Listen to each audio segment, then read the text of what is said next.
우리 어제 아침에 같은 본문 가지고 하나님과 우리 사이의 중요한 관계 한 가지에 대해 생각해 보았죠.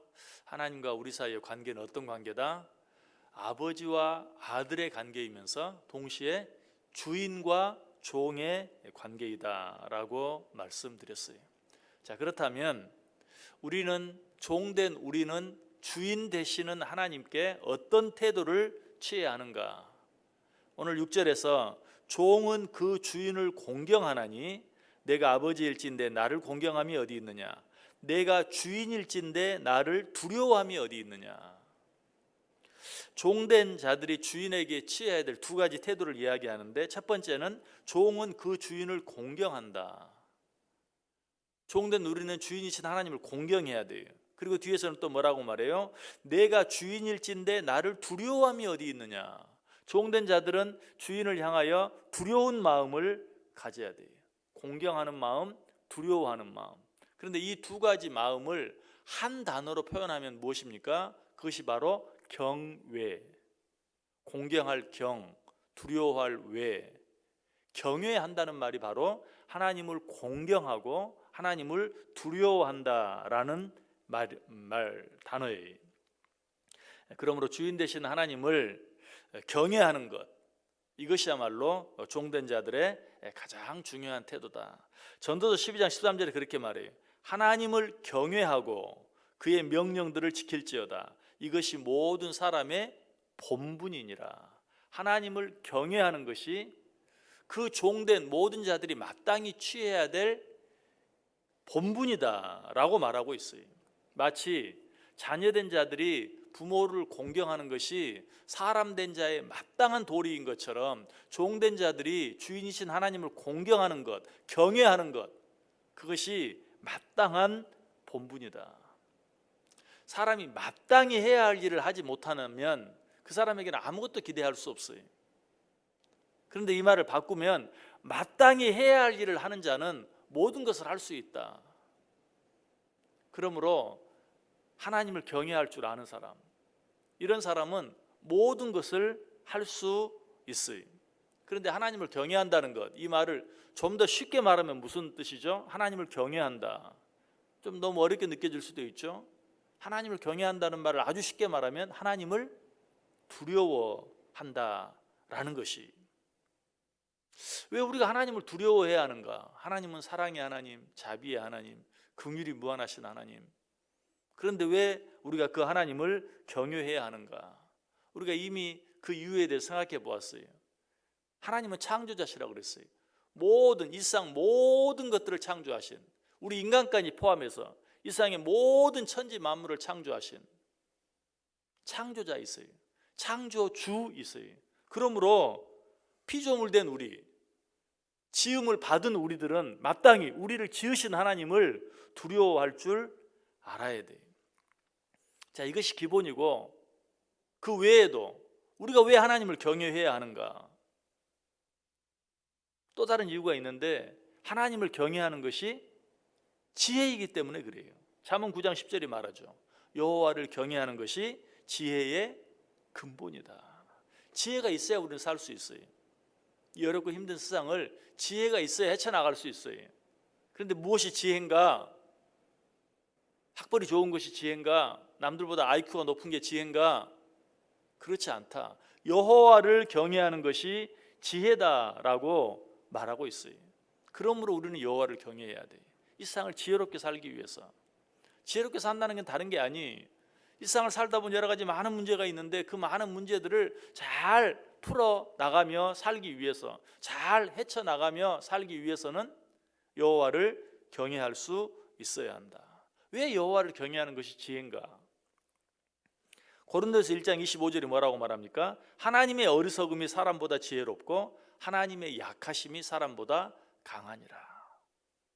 하나님의 미련한 것이 사람의 지혜로운 것보다 더 지혜롭다. 하나님의 약한 것이 사람의 강한 것보다 더 강하다. 그러니까 내 힘 의지하고 내 지혜 의지하고 사는 것보다 하나님을 경외하며 사는 것이 훨씬 더 지혜로운 태도라는 것이. 하나님을 두려워함으로 살다 보면 내가 아무리 머리를 굴리고 애를 써도 안 되는 문제가 저절로 해결돼요. 하나님 두려워하는 마음으로 살다 보면 어느 순간에 문제가 해결되어져 있는 것을 알게 되고 어려움이 사라진 것을 알게 된다. 잠언 21장 30절도 말해요. 지혜로도 못하고 명철로도 못하고 모략으로도 여호와를 당하지 못하느니라. 내가 아무리 머리를 써도 하나님의 미련한 것만 못하다 라는 것이. 자, 또 그 외에도 우리가 하나님을 경외해야 하는 또 다른 이유가 있다면 무엇인가? 그것은 여호와를 경외하는 것이 지혜의 근본이 될 뿐만 아니라 여호와를 경외하는 것은 구체적으로 어떤 일들을 감당하고 어떤 일들을 해 나아갈 수 있는 힘이고 능력이다. 여호와를 경외하는 것이 추상적으로 그저 지혜일 뿐만 아니라 여호와를 경외하는 것은 구체적으로 어떤 일을 감당해 나아갈 수 있는, 또 어떤 문제를 해결해 나아갈 수 있는 힘이고 능력이기 때문에. 시편 33편 18절 19절의 말이 여호와는 그를 경외하는 자 곧 그의 인자하심을 바라는 자를 살피사 그들의 영혼을 사망에서 건지시며 그들이 굶주릴 때에 그들을 살리시는도다. 여호와를 경외하는 자들의 영혼을 사망에서 건지시고 그들이 굶주릴 때에 그들을 살리신다. 이처럼 여호와를 경외하는 것은 어떤 어려움 가운데서 건져냄을 당할 수 있는 힘이, 어떤 굶주림 가운데서 생명을 얻을 수 있는 능력이 되는 것이. 그러므로 우리는 여호와를 경외하며 살아야 한다. 하나님께서는 당신을 경외하는 자와 함께 하세요. 당신을 경외하는 자들의 힘이 되어주시고 능력이 되어주세요. 그러므로 하나님을 경외하는 자가 능력자예요. 하나님을 두려워할 줄 아는 자, 하나님 앞에서 떨 줄 아는 자, 그런 자가 능력 있는 자다. 자, 그렇다면 이처럼 하나님을 두려워하고 경외하는 자들에게 주어지는 축복은 무엇입니까? 시편 31편 19절 20절이 말해요. 주를 두려워하는 자를 위하여 쌓아두신 은혜, 곧 주께 피하는 자를 위하여 인생 앞에 베푸신 은혜가 어찌 그리 큰지요. 주께서 그들을 주의 은밀한 곳에 숨기사 사람의 꾀에서 벗어나게 하시고 비밀이 장막에 감추사 말 다툼에서 면하게 하시리라. 주를 두려워하는 자들, 두려워한다는 게 뭐라고요? 경외한다는 것이. 주를 경외하는 자를 위하여 쌓아두신 은혜, 곧 주께 피하는 자를 위하여 인생 앞에 베푸신 은혜가 어찌 그리 큰지요. 하나님 그런 자를 어떻게 해주신다고요? 모든 세상의 다툼과 어려움 가운데서 지켜주시고 보호해 주신다. 그래서 사도 바울이 뭐라고 말하는 줄 아세요? 두려워할 자를 두려워하고 존경할 자를 존경하라. 그것이 최고다. 그것이 기본이다. 두려워할 자를 두려워하고 존경할 자를 존경하라. 그렇게 하기만 하면 하나님이 너희와 함께 하시고 하나님이 너희에게 지혜를 주시고 하나님이 너희에게 힘을 주실 것이다. 아니, 그렇게 하는 것 자체가 지혜고 그렇게 하는 것 자체가 힘이다. 그러므로 그렇게 하는 자들은 모든 어려움 가운데서 벗어날 수 있고 모든 어려운 문제들로부터 자유로울 수 있다. 그런데 어리석은 인간은 이걸 몰라요.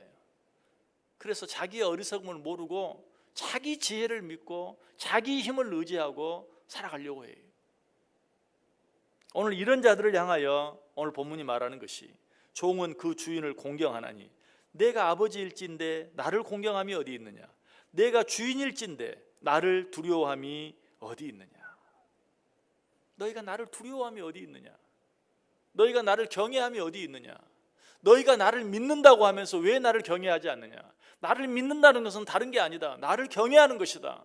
나를 믿는다는 것은 나를 두려워하는 것이다. 내가 주인일진데 나를 두려워함이 어디 있느냐 라고 책망하고 있어요. 여러분, 하나님을 두려워하시길 바랍니다. 하나님을 경외하시기 바랍니다. 그것이 지혜입니다. 그것이 힘입니다. 그것이 능력이에요. 그렇게 하기만 하면 하나님께서는 당신을 경외하는 자들, 당신을 두려워할 줄 아는 자들, 모든 세상의 어려움과 다툼 가운데서 우리를 지켜주시고 보호해 주시고 우리와 함께 해주신다. 오늘 하루 이 하나님을 경외하고 이 하나님을 두려워함의 삶으로 말미암아서 하나님이 나의 지혜가 되어주시고 하나님이 나의 힘이 되어주셔서 나를 이 세상의 모든 어려움 가운데서 지켜주시고 보호해 주시는 은혜를 누리며 살아갈 수 있기를 주님의 이름으로 간절히 축원합니다.